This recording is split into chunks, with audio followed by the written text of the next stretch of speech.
Welcome back to Cross-Cultural Communication and Management. This is topic 2 of the lecture on stereotype and bias management. There are 3 topics in this lecture.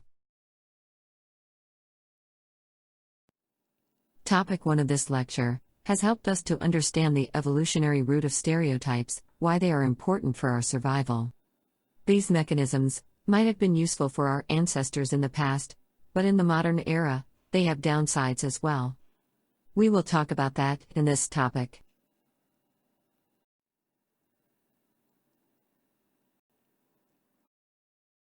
First, let's have a recap of topic 1. From the evolutionary point of view, our brain is a pattern-making machine. It automatically connects the dots to make a triangle. This way, we can save time, energy, and predict the future. We often stereotype in 2 main ways. One is applying individual to collective level, so to make pattern and save time and energy. For example, the men around me are bad with anger management, so men are bad at emotion management. Another way is applying collective to individual level, to predict and plan the future. For example, I heard that Asians work really hard. You joining our team will definitely help to lessen our workload. Stereotypes can be neutral, negative, or positive. But prejudices are mostly negative patterns or triangles that we have towards other groups. Prejudices are rooted in how humans have evolved to automatically love our in-group more than any other groups. This can lead to a bias against others. Remember this brain scan? It suggests that, for those who have the dots that make similar triangles to us, your win is my win. The problem is, the dots in the triangles in our modern era have been increasingly corrupted, so to speak. We mentioned in topic 1 this stereotype. When dots such as young, black, and hoodie can provoke the triangle of troublemaker. Trayvon Martin was shot dead as the consequence of this. So in a way, stereotypes have serious downsides. Some call them necessary evils, and I think it is a very good description. Let's look at these issues closer in this topic.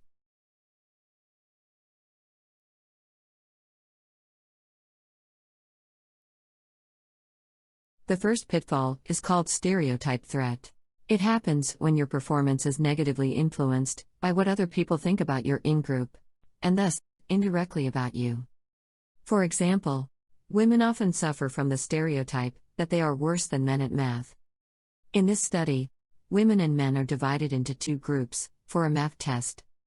Group 1 is on high stereotype threat, in which women were reminded of the stereotype that men often do better. Group 2 is on low threat, in which women were told that men and women often score equally.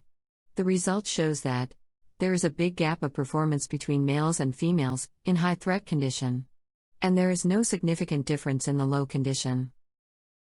What really interesting is that the researchers also measured the surface skin temperature of the participants.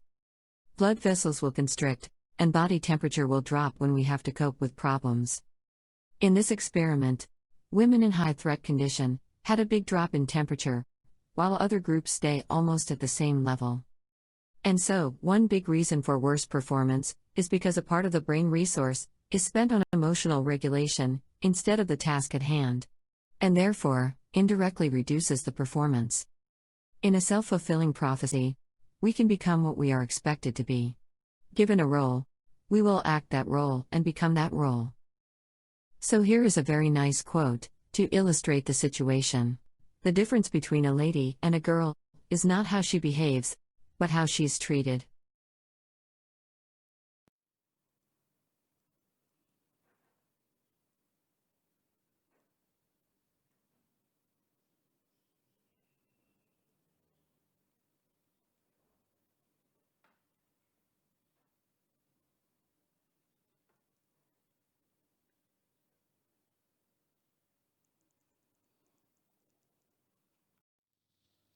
People often unconsciously adjust their life according to stereotype in order to be accepted by the society. And so the second consequence is that they limit their life choice and their quality of life. For example, women may suffer from the stereotype of being homemakers. So many of them unconsciously choose jobs that are associated with women, low-paid jobs, reject promotion, take up the role of child care, and cover house chores. Because of this expectation, during the pandemic, a report from United Nations informed us that women are hit the hardest. They are overrepresented in essential occupations that have to work extra hours and face high infection risk, such as health professionals and teachers. They are also overrepresented in occupations that are at high risk of job loss. At home, they are the first to take on unpaid work, such as child care and house chores. In this graph, you can see that women have always spent 10 hours more than men for unpaid work at home each week. During the pandemic, men had to double their time, but women ended up worse than before. They now spend 14 hours more than men. Looking at further statistics, it is estimated that the pandemic has pulled back gender equality many years. According to Financing Women's Index, for every month affected by the pandemic, Australian women lost 1 year in progress towards economic equality. Similarly, men may suffer from the stereotype of being the primary breadwinner. According to a Pew survey in the U.S., a majority of the respondents said that it is important for a man to support his family financially. Men are expected to focus on work and career, to have emotional stability, to be oversexed and strong, to be less interested in faithful relationship, to be ambitious, and to lead. As the result of this sexism, the burden men have to endure is plenty. Men are expected to defend and support family, to be the first to fulfill military obligation, to die before everyone else, to choose dangerous and exhausting occupations, to endure long work hours, to suffer framless time with their own children, to accept a weak bond with the family, because they would dedicate more time to their career. And above all, they are not taught to express a full range of emotion, and hence, they are more likely to suffer from serious mental health and lack of emotional support. Living such a life is hard. And so 32% of men are less likely to seek health advice, because they are expected to be strong. In the West, men have 3 to 4 times more suicide rate. For the same reason, men are more likely to be the victim of violence, and less likely to report when they are sexually assaulted. They suffer from higher rate of heart disease, and often die 4 years earlier than women. In fact, the consequence of masculine stereotype is so severe that APA has released a guideline to deal with the mental health for men and boys.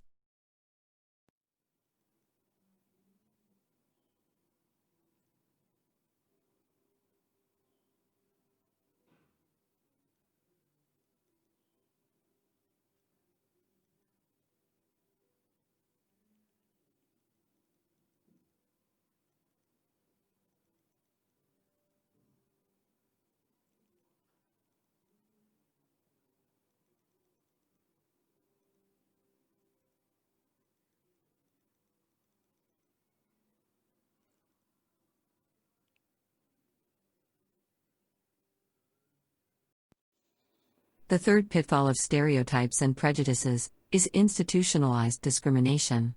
First, we are going to look at conscious biases.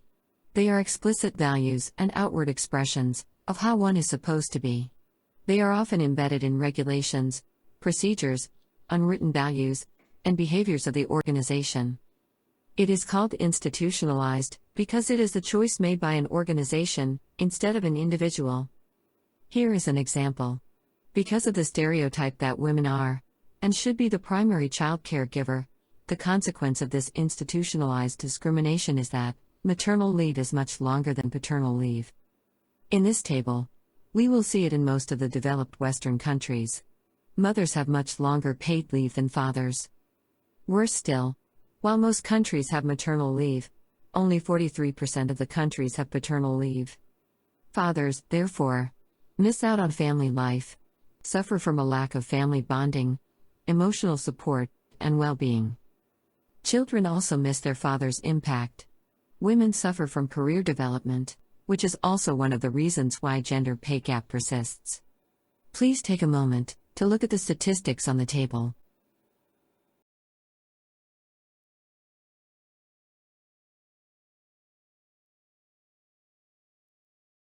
Institutionalized conscious biases can be unwritten values as well. For example, In the Netherlands, many of my female friends are expected to move from working full-time to part-time after giving birth. There is no rule, but this is quite an explicit expectation, which can hamper their career. Here is another example from Japan. It has the most generous paternal leave in the world, with 12 months off work for fathers. Let's recall that uncertainty avoidance is a fundamental concern in all societies. We use rules to deal with the unknown. Japan has a shrinking population, they need more babies. To deal with this uncertainty, the institutional rule is that fathers can and should engage in childcare. This way, women will have more freedom to work and be motivated to have babies.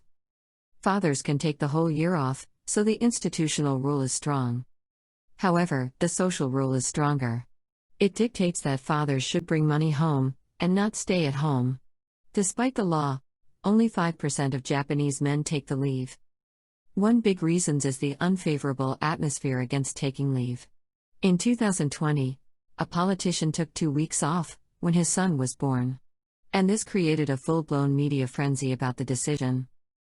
Another famous case is a Canadian employee and a single father who sued his company because he was demoted after taking leave. He recalled that colleagues wouldn't invite him to meetings. They would not look at him or even talk to him.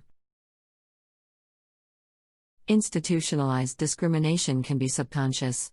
And that is much harder to deal with, because we don't know that we are treating people unfairly. Here are a few names from students in our programs this year. Which name do you think will be more likely to be chosen for a job?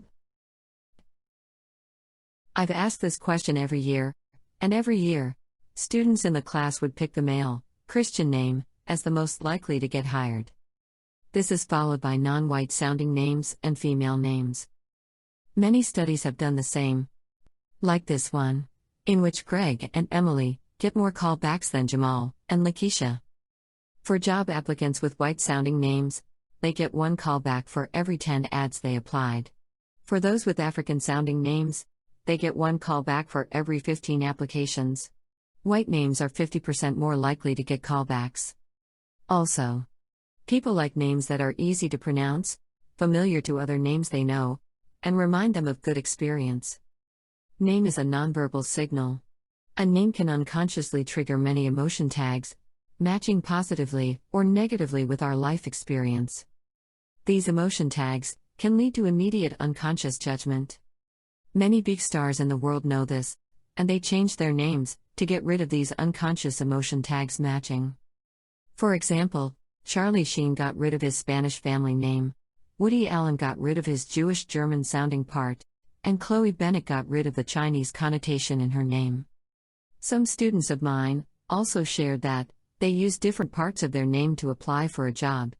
For example, one used his French-sounding part of the middle name, rather than the first name, which is more African-sounding.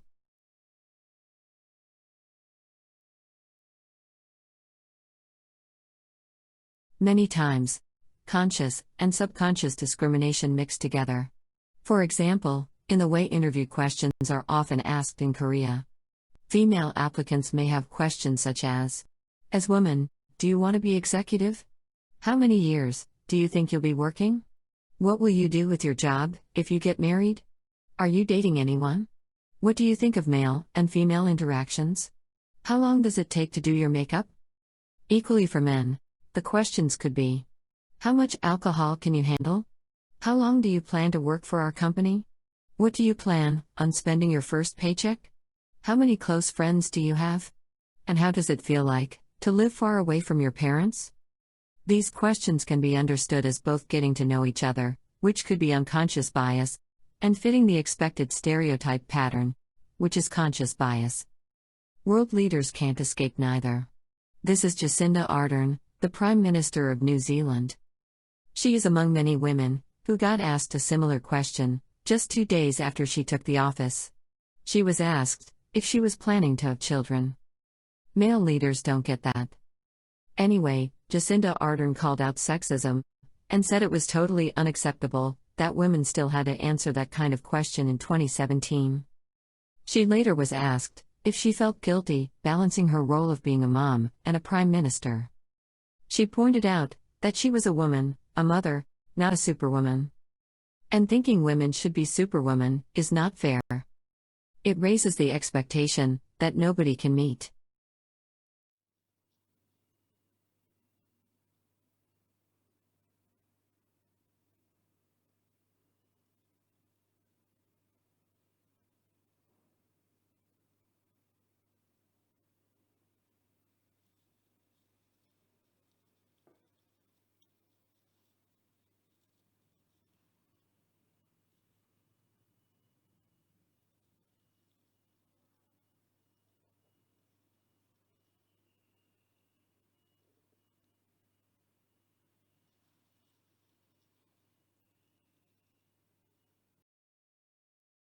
To conclude, stereotypes and prejudices can have serious consequences. First of all, stereotype threat can be a self-fulfilling prophecy that takes away critical brain resource.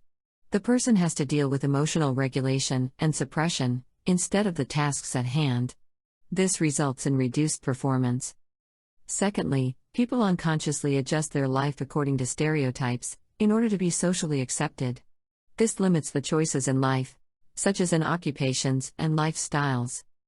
It also limits the quality of life, such as well-being, success, emotional support, and financial independence. Lastly, institutionalized discrimination, with explicit biased rules and procedures, can create unfair treatment, such as sexist and racist requirements or policies in the working environment. They can also be implicit biases that influence behaviors. For example, nonverbal cues such as your name can lead to judgment of your quality at work.